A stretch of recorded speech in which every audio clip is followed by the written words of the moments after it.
In this video we're going to learn how to multiply two fractions together.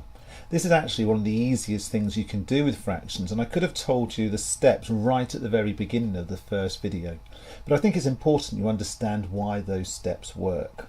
So let's look at this and break it down using the things that we learnt before.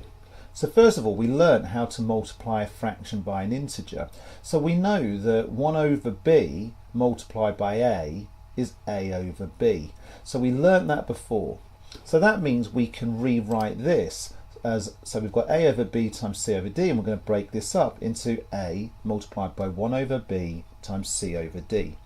Now this last part is just where we multiply a fraction by an Egyptian fraction. So we end up with the a staying as it is, but this lot becoming c multiplied by b over c. So this is just a fraction, and we're multiplying it by an integer. And we know that when we multiply an integer, the only thing that gets multiplied is the numerator. So that means we end up with a over b multiplied by c over d is just a times c over b times d. So that's simply, we multiply the numerators together and we multiply the denominators together.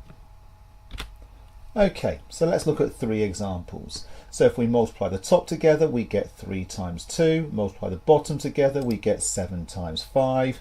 3 times 2 is 6, and 7 times 5 is 35. So it's just 6 over 35. This one here, we end up with 5 times 7 over 6 times 8. So that's 35 over 48. And finally, oh my gosh, this looks so complicated, but no, it's no different. We just multiply the numerators together. So we've got 1 multiplied by 3 multiplied by 5. We multiply the denominator together, so that's 2 times 4 times 8. So we end up with 15 over 48. I hope you found the video helpful.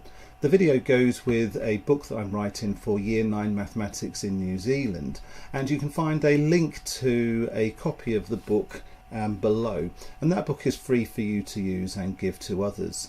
In the book you can find questions that go with this video, and in a link below this video you'll be able to find answers to those questions. Stay in Infield with Winfield.